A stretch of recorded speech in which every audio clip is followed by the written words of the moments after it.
안녕하세요. 인구 원포인트입니다. 이번 시간에는 곧 수석교사가 되실 선생님과 또 각 일정 연수를 마친 선생님께서 재어보는 2차 시험 나올 각이라는 주제로 준비를 해보았습니다. 제가 이렇게 가서 이렇게 열심히 받아 적고 왔습니다. 여러분들을 위해서 이렇게 적어 온 거예요. 미래 수석교사 부장님께서 꼽는 2차 시험 나올 각 첫 번째는 바로 프로젝트 학습인데요. 이 프로젝트 학습은 학생 중심 수업과 연관이 됩니다. 요즘에 이제 수석 교사님들 수업을 보면 성취 기준을 중심으로 내용을 재구성하는 경우가 굉장히 많다고 해요. 이때 프로젝트 학습이 그 수단으로 사용이 되는데 전부 다 연관이 되어 있는 말들입니다. 프로젝트 학습의 이제 첫 번째나 아니면 중간이나 뭐 마지막 차시에 반드시 실생활과 연계해서 학생의 흥미와 참여도를 높여야 하는데 삶을 가꾸는 교육이란 부분이 서울특별시 교육청의 시책에 나오는 용어이긴 해요. 어쨌거나 우리가 배우는 이유가 결국에는 우리의 삶을 좀 더 풍요롭게 하기 위해서 배우는 것이기 때문에 그런 부분들을 여기서 이제 끼워 맞추면 굉장히 좋을 것 같다고 생각이 듭니다. 그리고 학생 중심 수업, 또 구성주의 이렇게 다 연관이 되어 있기 때문에 프로젝트 학습은 이미 기출된 소재이긴 하나 안 나올 수가 없다는 거죠. 두 번째는 과정 중심 평가입니다. 위에 기억, 프로젝트 학습이 학생 중심 수업이라면 니은은 바로 학생 중심 평가와 연관된다고 해요. 수업 중간중간 학생의 발전 정도를 평가해서 그 다음 단계로 나아가도록 피드백을 제공해야 하는데 이는 개별화 교육과도 연관이 될 수밖에 없습니다. 수업 안에서도 학생의 수준이 다 전부 다 다르기 때문에 다 각기 다른 개별적인 피드백을 제공해 줄 수밖에 없다는 것에서 이런 표현들이 나오게 된 것입니다. 세 번째는 사회 정서 발달 교육이 정말 중요하다고 말씀을 해주셨는데 이렇게 코로나19 사태로 조금 더 이 문제가 심각해지긴 했죠. 확실히 예전에 비해서 사회성이 많이 떨어졌다고 부장님께서 말씀을 해주시더라고요.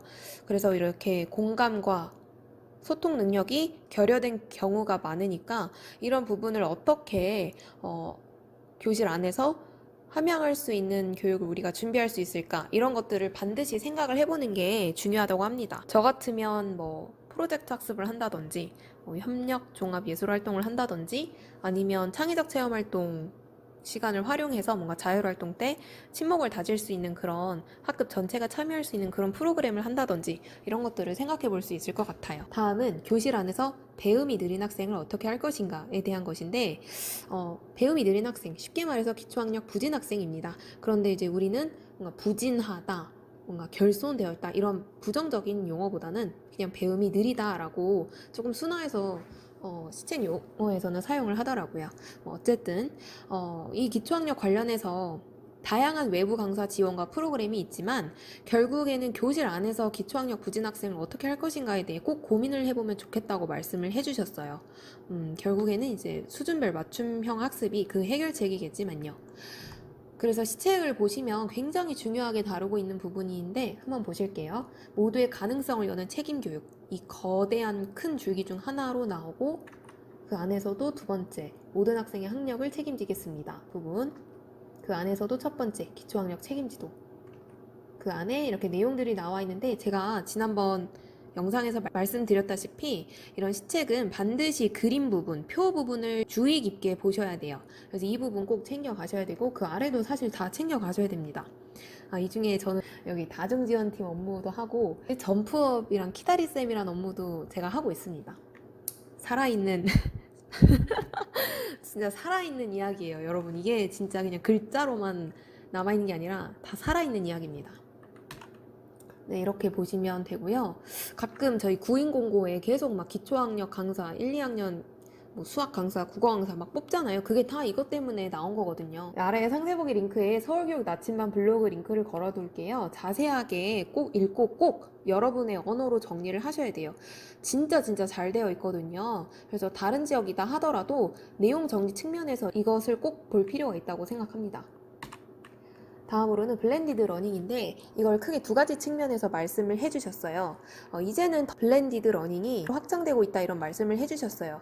일례로 중등에서는 사회시간에 타 지역, 서울, 대구 이렇게 온라인으로 연결해서 학습이 일어나기도 한다고 합니다. 특히 이제 이런 부분 있죠. 3학년 1학기 이동과 의사소통, 또 3학년 2학기 서로 돕는 우리 지역 교류 이런 부분, 또 3학 2학기 다양한 삶의 모습들 그냥 교과서나 영상으로만 볼 수 있다면 이제는 우리가 온라인이 되니까 이거를 온라인이 또 학교 안에서만 쓰는 게 아니라 그 지역 안에서만 쓰는 게 아니라 다른 지역과도 교류를 할 수 있다 이거죠. 그래서 이렇게 조금 더 확장해서 같은 주제를 공부하는 다른 지역 학급과 교류할 수 있다는 거예요. 아이패드, 페이스타임이나 구글의 행아웃, 스카이프, 줌 이런 것들을 활용할 수가 있겠죠. 그리고 진로교육 측면도 있는데 요즘에는 고등학교에서 진로교육을 회사와 연계해서 온라인으로 연결해 진행하기도 한다고 합니다. 이제 뭐 화상 프로그램을 이용해서 지금 이 시간에 교실에 올 수 없던 그런 사람들도 외부의 전문가를 교실에 초청할 수가 있는 거죠. 제가 실제로 1학기 때 기간제 했던 학교에서 진로 교육을 이렇게 하더라고요. 줌으로 해서 TV 화면으로 의사 선생님께서 자기 일에 대해 설명을 하시고 실시간으로 질의응답을 갖는 것을 제가 봤어요. 그래서 너무너무 신기하더라고요. 코로나가 만든 뭔가 새로운 또 어떤 변화의 물결이라고 저는 생각을 했는데 이렇게 진로 교육이라든지 아니면 그냥 교과서를 배우는 거라든지 이런 것에 대한 시공간의 한계가 조금 많이 초월됐다고 저는 생각을 해요. 그래서 이런 부분 생각해 보시면 좋을 것 같습니다. 그리고 초등 진로 교육에 대해서 말씀을 해주셨는데 요즘 애들이 너무 행복하지가 않다라고 말씀을 해주셨어요. 학생들이 행복한 삶을 살기 위해서라도 또 자기 주도적으로 살기 위해서라도 이런 진로 교육이 필수적인데 특히나 초등에서의 진로 교육은 내가 뭘 좋아하는지 내가 뭘 잘하는지 이런 것들을 알아가는 과정이라고 합니다. 즉 날 찾아가는 과정이라는 거죠. 이런 부분을 잘 알려주셔야 된다고 합니다. 그러니까 직업을 조사하고 막 진로 체험을 하고 이런 것보단 내가 어떤 사람인지를 알아가는 거에 포인트를 둬야 된다는 거죠. 다음은 생활지도. 생활지도 관련해서 저도 그렇고 그 부장 선생님께서도 말씀을 해주셨는데 저희 둘 다 ENTJ거든요. 그래서 막 우리가 원하는 거를 애들한테 요구를 한다는 거예요. 근데 이게 문제다. 왜냐하면 교사가 원하는 게 아니라 학생이 원하는 걸 줘야 된다. 학생이 원하는 건 결국엔 정서적 안정과 인정이다. 지도할 건 지도하더라도 그 아이를 여전히 정서적으로 지지하고 있고 격려하고 있고 관심이 있음을 알려줘야 된다라고 말씀을 하시더라고요. 그리고 연찬의 의무에 대해서 조언을 해주셨는데 저희 의무 중에 굉장히 많은 의무가 있는데 그 중에 연찬의 의무가 꼭 이제 2차 시험에서 등장하잖아요. 결국엔 자기 개발을 계속 해야 된다, 연수를 계속 해야 된다 이런 건데 이걸 왜 해야 되냐? 시대 변화를 빨리 파악하고 그것에 관심을 갖고 참여하기 위해서다. 예를 들어서 생태 환경 교육을 굉장히 많이 강조를 하셨어요. 특히나 올해 뭔가 전 지구적으로 기후변화에 따른 정말 많은 사건, 사고들이 발생을 했는데 이런 부분 때문에 더욱더 중요해지는 것 같습니다. 제가 1차 시험 직전에 막 그린워시 이런 것도 올리고 그랬잖아요. 저도 이 부분에 굉장히 관심이 많은데 마침 또 서울교육 나침반에 정말 잘 정리를 해놨더라고요. 그래서 이건 제가 일부분을 가져온 거고 정말 자세하게 정리되어 있으니까 반드시 정리를 하셔야 됩니다. 그리고 특수교육에 대해서 말씀을 해주셨는데 결국에는 이제 전문가와 친해져야 된다고 말씀을 해주셨습니다. 결국 전문가란 누구냐? 우리가 아니라 특수교사 선생님. 저도 이 특수교육 관련해서 정말 많이 오래 생각을 했던 것 같아요. 제가 1학기 때 기간제 했던 학교에서 이게 6학년 통틀어서 2명이 있었는데 이제 처음부터 특수 선생님께서 아이들 발달 상황이라든지 특징이라든지 이럴 때 이렇게 해주세요. 이렇게 대처 방법에 대해서 정말 자세하게 보내주셨어요. 그래서 수업 시간에 진짜 어려움을 겪을 때마다 연락을 드렸는데 거의 매주 통화를 했던 것 같아요. 도대체 이제 영어 수업 시간에 이 아이들 한테 도대체 뭘 해줄 수 있을까 이런 것들을 같이 고민을 했거든요. 결국에는 이제 저희가 이렇게 회색으로 써진 글씨 위를 따라 쓰는 것으로 결론을 내렸어요. 대신에 막 이렇게 도장도 팡팡 찍어주고 칭찬도 엄청 많이 해주기로 결정을 했는데 이게 아예 아무것도 안 하고 있으니까 계속 비과장 행동이 발생하는 것 같아서 이런 거라도 해보는 게 어떻겠냐 해주셔서 해봤는데 굉장히 효과가 좋았습니다. 왜냐면 현재 발령난 학교에도 밤마다 특수아동이 있는데 이 방법을 그대로 계속 사용을 하고 있어요. 덕분에 아이들도 본인이 할 게 생겨서 좋아하고 도장 찍으면서 칭찬도 많이 해줘가지고 레포도 굉장히 많이 형성이 됐습니다. 앞으로도 저는 또 영어를 하게 된다면 이 방법을 사용할 것 같아요. 그리고 마지막으로 신규로서 조언인데 이게 학교에서 진행하는 사업에 관심을 많이 가져야 된다고 해주셨고 또 질문하고 많이 알려줘야 된다고 했어요. 이게 무슨 의미냐면 이게 저희가 이 공문이라는 게 있습니다. K-에듀파인 나중에 아셔도 돼요. 지금 아실 필요 없어요. 근데 그런 거에서 항상 공문 이런 거 열심히 읽고 뭔가 아이들을 위해 더 좋은 수업을 제공하기 위해 노력을 해야 된다고 말씀을 하셨고, 그리고 저희는 진짜 아무것도 모르는 신규잖아요. 저도 아직도 배우고 있는데 늘 경청하고 선배 교사한테 물어봐야 돼요. 정말. 이게 저희 면접 만능 답변으로 항상 선배 교사에게 질문하도록 한다. 조언을 구한다. 이게 있는데 이게 그냥 만능 답변을 끝나는 게 아니라 진짜 이게 만능이에요. 만능. 그리고 그 과정에서 세대 교류가 일어날 수 있다고도 말씀을 해주셨어요. 그러니까 저희는 이제 최신 동향이나 아니면 디지털 기기 사용에 익숙한 세대니까 이런 부분 알려드리고, 저희가 부족한 학교 적응 부분에 대해서는 많이 배우는 거죠. 그래서 항상 문을 두드리고 질문을 해야 된다고 조언을 해주셨어요. 절대 혼자 해결하지 말고 계속 이런 걸 많이 물어보고 배워야 된다고 말씀을 해주셨습니다. 그러면 이번엔 일정 연수를 갓 마치신 선생님께서 나홀각을 재어주셨는데 두 가지를 크게 재어주셨어요. 일단 서울에서 강조한 세 가지랑 또 코로나 관련해서 나오는 거 두 가지가 나뉘는데, 우선 서울에서는 과정 중심 평가, 생태 환경 교육, AI 활용, 개별 맞춤형 교육, 이렇게 세 가지를 말씀을 해주셨어요. 과정 중심 평가라든지 생태 환경 교육은 앞에서 다뤘으니까 패스하고, 세 번째가 뭔가 해서 봤거든요. 왜냐하면 이제 AI, 빅데이터, 인공지능 이런 게 정말 사회적으로 중요한 건 알겠는데 도대체 교육 현장에서는 뭔가 아직 뚜렷하게 들어왔다는 느낌은 전 아직 받지 못하고 있거든요. 이제 막 사실 태동하는 분위기도 하고, 그래서 도대체 뭐가 있지? 하고 찾아보니까 이렇게 일단 서울교육 나침반 블로그에 교육정책 알림이에 이런 게 나와 있기도 했어요. 더 찾아보니까 이런 팽톡이 있더라고요. 이게 굉장히 최근에 들어오게 된 건데, 이게 안타깝게도 저희 학교에서 이걸 신청을 안 했어가지고 제가 코드를 못 받아서 저도 못 써봤어요. 근데 이제 영상이나 이런 거 보고 공부를 해보니까 너무 좋은 게 많더라고요. 영어 단어나 문장 듣고 따라하거나, 원어민 발음 듣고 자기 발음하고 비교해보거나, 펭수가 영어로 질문을 던지고 학생들이 직접 대답을 해서 미션을 해결하게 하는 레츠톡, 이게 이제 게임형 학습 방식이래요. 그리고 팽톡에서 진행한 학습 상황이나 결과 분석, 상담 내용을 학습 관리 시스템에서 교사나 학부모가 확인을 할 수 있다고 합니다. 그래서 이게 진짜 수준별 맞춤형 학습이 AI 프로그램을 통해서 제공이 된다는 게 너무 신기했고, 내년에 저희 학교가 신청을 한다면 저도 꼭 사용을 해보고 싶다고 생각을 했습니다. 제가 그 문제은행을 어떻게 만들게 되는지 보여드리면, 이건 이학습터인데요. 한번 예시로 만들어 보겠습니다. 여기 퀴즈 보이시죠? 퀴즈를 만들 거예요. 그러면 이제 퀴즈가 지금 하나가 만들어져 있는 상태고, 뭐 OX로 해도 되는데 이제 문제은행을 검색을 해보겠습니다. 그러면 이제 뭐 초등학교 5학년 영어 2학기 이렇게 누르고 난이도를 골라요. 그러면 얘가 이렇게 알아서 만들어집니다. 여기 보시면 이렇게 소문자로 쓰세요. 이렇게 나오게 돼요. 그리고 그 아래 숫자로 쓰세요 등 이렇게 굉장히 다양하게 문제가 나오는데, 이게 초등학교 1, 6학년부터 중학교까지 다 있고 과목도 국영수 사과가 있습니다. 다음으로는 코로나 관련으로 두 가지 말씀을 해주셨는데, 진짜 기초학력 이거 진짜 강조하셨어요. 이거 100% 나온다고. 아, 이게 진짜 작년에도 중요했지만 올해 또 중요하다고 말씀을 해주셨는데, 근데 이게 어쩔 수 없는 이유가 예산이 진짜 많이 내려왔어요. 그러니까 막 중간에도 계속 내려오고 그냥 끝도 없이 내려오더라고요, 예산이. 이게 너무 힘듭니다, 밑에서. 하여간 예산도 굉장히 많이 확대가 된 만큼 당연히 중요하고 관심 있게 다뤄질 수밖에 없다고 생각해요. 그래서 기초학력, 꺼진 불도 다시 보자라는 마음으로 더 꼼꼼하게 완벽하게 정리하시기 바랍니다. 그리고 사회정서 발달도 또 강조를 하셨어요. 그리고 추가적으로 말씀을 드리고 싶었던 게 있다고 하는 게 이제 면접 애티튜드. 자신 있지만 유한 말투. 이걸 강조하셨어요. 유한 말투가 뭐예요, 선생님? 이러니까 납작, 납작 엎드리는 태도. 납작 엎드리는 태도. 아니, 뭐든 시키는 대로 하겠다. 이런 태도. 굉장히 납작 엎드리는 그런 태도가 중요하다고 하셨습니다.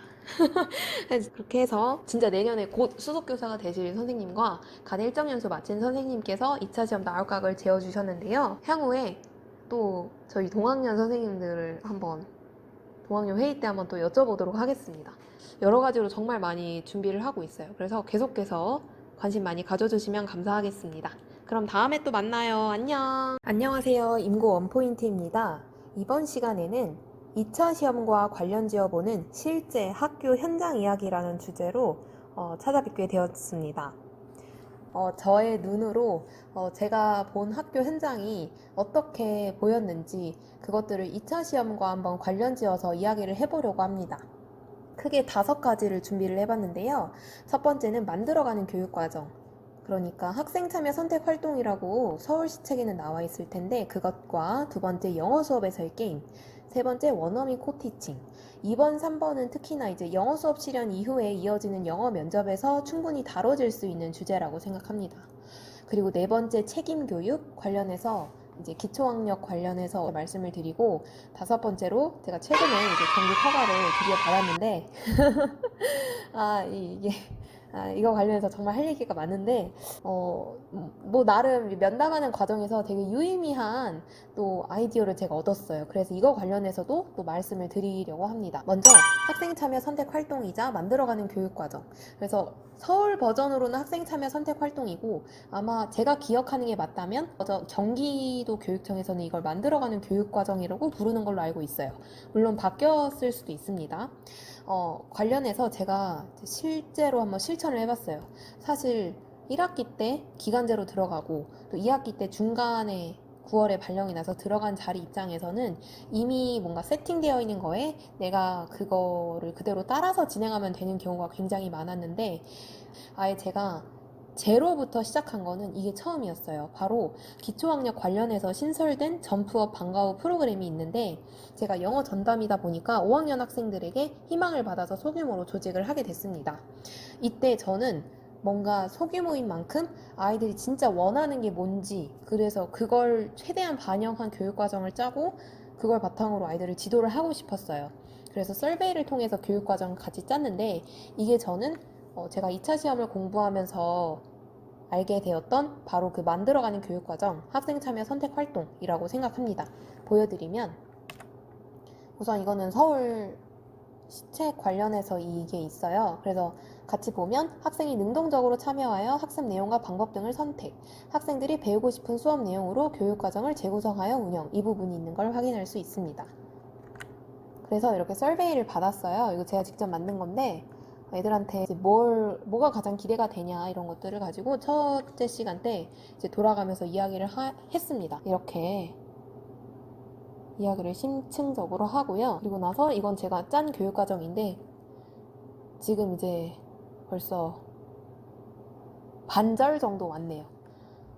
우리가 사용하는 그 뽀개기란 용어를 제가 아이들한테도 썼는데, 뭔가 올해가 가기 전에 3, 4, 5학년에서 등장한 단어나 표현, 문법적인 것들을 최대한 마스터하고 넘어가자라고 의견이 합의점이 모아져서 뽀개고 있습니다.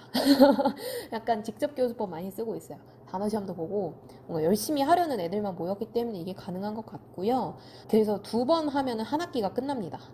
진짜 조금 빡세게 운영이 되고 있긴 해요. 그래서 이제 동화책 같은 거 읽기도 하고, 할로윈 때 이제 뭔가 다양한 데코레이션 같은 거 장식도 만들면서 할로윈 이야기도 들려주고, 영어 타자 연습 제가 컴퓨터실 빌려서 그런 것도 하고, 네, 굉장히 다양한 것들을 지금 운영을 하고 있어요. 그래서 연말에는 크리스마스 장식도 한번 만들어 볼까 생각하고 있습니다. 두 번째는 영어 수업에서의 게임인데, 솔직히 제가 1학기 때 영어 기간제를 했었을 때는 제가 스스로 봐도 학원 스타일이었어요. 매번 단원 평가 보고, 그래서 힘들어하는 애들도 좀 있었어요. 근데 저는 그게 애들을 위한 거라고 생각했어요. 왜냐면 학교 오면 배워가는 게 있어야 된다고 생각을 했거든요. 그래서 게임에 좀 부정적인 시각을 갖고 있기도 했었어요. 왜냐하면 제가 뭐 실습 때 교육적이지 못한 게임을 많이 받기도 했거든요. 예를 들어서 그냥 즐겁기만 하고, 잘하는 애들은 또 즐겁게 하는데 영어를 아예 못하는 애들은 그 게임조차 버겁고 힘드니까, 그래서 뭔가 학교 교육, 공교육은 잘하는 애들을 위하는 게 아니라 못하는 애들이 최소한 알아야 할 것을 알아야 된다고 생각을 해서 제가 막 게임보다는 공부를 애들 많이 시켰어요. 그리고 무엇보다 코로나 때문에 뭔가 게임이나 활동에 있어 소극적일 수밖에도 없었죠. 하지만 뭐 제 마인드가 문제였던 것 같기도 해요. 마인드가 달랐다면 그런 어려운 상황 속에서도 어떻게든 방법을 찾았을 테니까요. 굉장히 초반엔 회의적이었는데 2학기 때 새로 발령을 와서 보니까 이제 1학기 때 기간제 쌤이 원어민이랑 같이 게임을 매 시간 했던 거예요. 그래서 애들도 저 처음 보자마자 게임 언제 하냐고 맨날 물어보고 그래서 막 이제는 당연하게 매차지 게임을 준비해 갑니다. 이제 처음 한 달은 되게 힘들었어요. 막, 이거 내가 이게 맞나 싶으면서 내 가치관이랑 좀 아닌데? 이렇게 생각하면서도 애들이 원하니까 억지로라도 처음 한 달은 준비를 해갔는데, 이제 10월부터는 적극적으로 찾고 준비를 하고 했던 것 같습니다. 특히 원어민 선생님께서 진행하시는 게임을 보면서 게임이 마냥 웃고 끝나는 게 아님을 깨달았는데, 즐거우면서도 교육적일 수 있구나 하는 뭔가 사고의 전환을 가져오게 해주셨습니다. 근데 꼭 게임이 아니어도 교과서 외의 활동적인 그런 것들을 애들은 정말 좋아한다고 느꼈어요. 왜냐면 딱히 이제 보상이 필요가 없고 그냥 게임 자체를 애들이 좋아하기 때문이에요. 그냥 엉덩이 떼고 일어나서 돌아다니면서 활동하는 거를 좋아하는데, 이걸 겪으면서 제가 느낀 거는 학습적인 거는 나중에 다 극복이 가능한데 한 번 영어라는 과목에 질려버리면 뭔가 그건 돌이키기가 힘들다는 생각도 잠깐 해봤어요. 다음은 원어민 코티칭인데, 진짜 원어민 협력 수업이 1학기 때 기간제 했던 학교에서는 없었어요. 근데 2학기 때 이제 있어서 되게 막 긴장도 많이 하고 했었어요. 영어를 제가 못해서가 아니라 그냥 누군가와 같이 수업을 짠다는 게 너무 어색했었기 때문인데 한 번도 그렇게 한 적이 없었거든요. 근데 이제 어쨌거나 결론은 원어민 선생님한테 제가 배우는 게 너무 많다는 게 결론이었어요. 경력이 오래되셔서 수업 스타일 같은 것도 저도 많이 배우고요. 그리고 게임에서와 같은 그런 영어 교육에 대한 어떤 거시적인 관점에 대해 제고하는 기회를 제공을 해주셨고, 무엇보다 교사의 TEE 역량, Teaching English in English 역량을 제고하는데 원어민 선생님께서 정말 도움이 많이 되세요.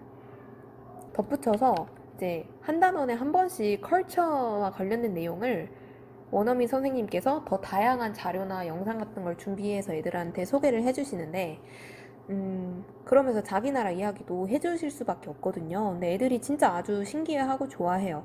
아마 이 부분은 한국 교사한테선 결코 얻을 수 없는 부분이지 않을까 생각을 합니다. 뭔가 최근에 원어민을 많이 없애려고 하는 추세인데, 이 부분이 영어 면접으로 나올 수도 있지 않을까요?